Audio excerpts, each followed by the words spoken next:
लेने वाले का विश्वास अगर दृढ़ है तो कोई भी उससे खाली नहीं लौटता। और संत उनके प्रतिनिधि होते हैं, संत उनके एक सेवक के रूप में इस धरा पर काम करने के लिए आते हैं। उनके माध्यम से भी अगर करवाते हैं तो प्रभु ही करवाते हैं वो काम। उनके घर में लड़का हुआ, उनका विश्वास हो गया, कहने लगे कि हमारे घर में लड़कियां ही लड़कियां थी, लड़का हुआ है इसलिए मैं आश्रम के लिए 1 एकड़ के आप आश्रम बना दो, यहाँ दान में देना चाहता हूँ। उन्होंने दान में दिया। संगत अच्छी थी, धीरे धीरे करके उन्होंने 1 एकड़ में आश्रम बनाया और देखते ही देखते इन्होंने अच्छे आश्रम का निर्माण किया। दिनों दिन संगत बढ़ती गई। प्रेम जहाँ होता है वहाँ कभी कमी नहीं आया करती, बढ़ोतरी होती है। कमी कहाँ आती है? जहाँ ईर्ष्या द्वेष हो जाता है, निंदक पैदा हो जाते हैं, एक दूसरे की बुराई करने लगते हैं, वो डिमक की तरह से खा के खाली कर देते हैं। लेकिन संगत में जहाँ प्रेम की भावना, विश्वास, श्रद्धा बढ़ता चला जाता है, और ये बहुत कुछ निर्भर करता है गुरु पर।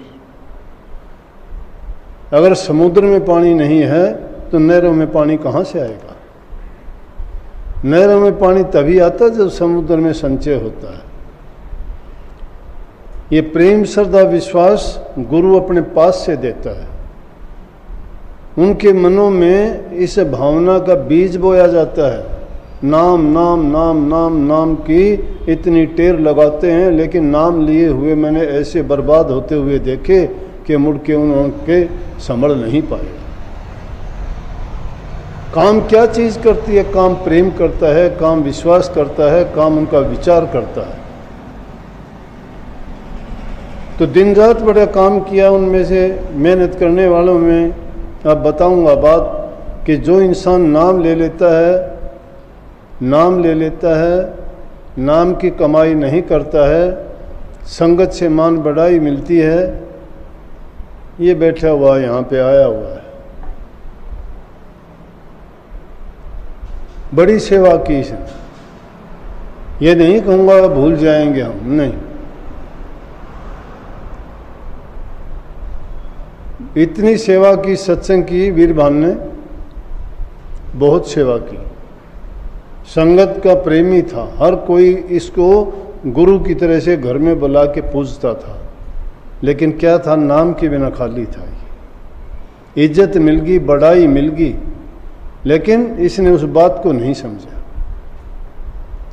नाम का अभ्यास नहीं किया, सुमरण नहीं किया, ना किया तो कबीर साहब ने कही, गृहस्थी का टुकड़ा नोनो आंगड़ दांत, भजन करे तो उभरे ना तो पाड़े आंत। कि गृहस्थी का टुकड़ा हजम करना बड़ा मुश्किल है। तुम सोचते होगे ना सेवा आती है, सेवा को खा के कोई जिंदा रह जाएगा क्या? जो भजन करेगा हो जाएगा, जो भजन नहीं करता बर्बाद हो जाएगा। इसलिए इसने भजन नहीं किया। भजन नहीं किया, बहक गया, काल ने अपना दाव चलाया, बहका दिया, रास्ते से भटका दिया। और ऐसा भटकाया कि संभलना इसके लिए मुश्किल हो गया।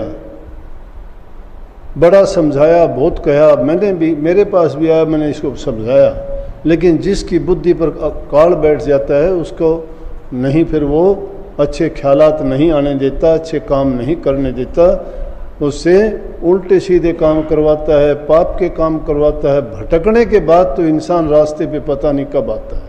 लेकिन फिर भी इसको मैंने मिला, नाम का बीज बोया हुआ था, सत्संगी था ये। इसको समझाया, कहा, तो उसके बाद इसने कह दिया, दोबारा से इसने अपनी गलती मान के, और ये कहा, मैंने कहा गलती मानना है क्या? एक इंसान गलती मानता है फिर वही बातें दोहराता है, तो उसने गलती माननी कहाँ? गलती मानने का मतलब मैं ये समझाता हूँ, गलती मानने का मतलब होता तौबा करना। और तौबा करना ये होता है कि मेरे से ये भूल हुई है, मेरे से गलती हुई है, ये चाहे जाने में अनजाने में मैंने जैसे भी की है, अब तो मैंने गलती की है, लेकिन आगे के लिए मैं ये प्रण करता हूँ कि आइंदा के लिए उस गलती को नहीं दोहराऊंगा। जब उस गलती को नहीं तो दोहराता है तो उसने मान के कि उस हो जाएगा ठीक, समझ जाएगा, सुधर जाएगा, तौबा कर ली उसने। और जो उसी को फिर दोहरा देता है, एक बार गलती करके शराबी आदमी रोज़ाना कहते हैं मैं शराब नहीं पीऊँगा, नेम उठा देते हैं, धर्म उठा देते हैं, कसम उठा देते हैं, कुछ का कुछ ऐसे ऐसे काम विश्वास दिलाने के लिए करते हैं, और कुछ दिन के बाद में फिर वही काम करते हुए मिलते हैं। तो तौबा कहाँ की उन्होंने। इंसान ने अगर तौबा एक बार कर ली फिर उस गलती को क्या दोहरा देगा। उसने तो सबक ले लिया, जो उस चीज़ से शिक्षा नहीं ली उसने और उससे वो सुधार के रास्ते पे नहीं चला, उसने ये मान लिया ही नहीं कि जो तुझे ठोकर लगी थी वो तुझे गिराने के लिए नहीं, तुझे सुधारने के लिए थी। ठोकर कई बार इस जीव को इसलिए भी लगती है ताकि वो जीव वो ठोकर को खा के समझ जाए और समझ के उससे भी अच्छा काम करे। लेकिन जो इंसान ठोकर खा के भी नहीं समझता है उसका गुरु क्या करेगा, नाम क्या करेगा, सत्संग क्या करेगा, परमात्मा क्या करेगा, चाहे वो लाख कोशिश करो नहीं समझता है। उसने बहुत मेहनत की है, ये बैठा है, लेकिन फिर भी अब ये रास्ते पे है, ठीक है, इसको पश्चाताप है। लेकिन अब तो ये अपने आप को सिद्ध करके दिखाएगा तो हम उसको पश्चाताप करना मान लेंगे, तौबा करना मान लेंगे, इसकी गलती को भी मान लेंगे। और अगर आदमी और भी अच्छे काम करेगा तो उस पिछली गलती को भी छिपा देगा और ऐसा अच्छा करके दिखाएगा कि सब कुछ भूल जाएगा। कौन इंसान है जिससे गलतियां नहीं होती। हर इंसान से कोई ना कोई गलती होती है।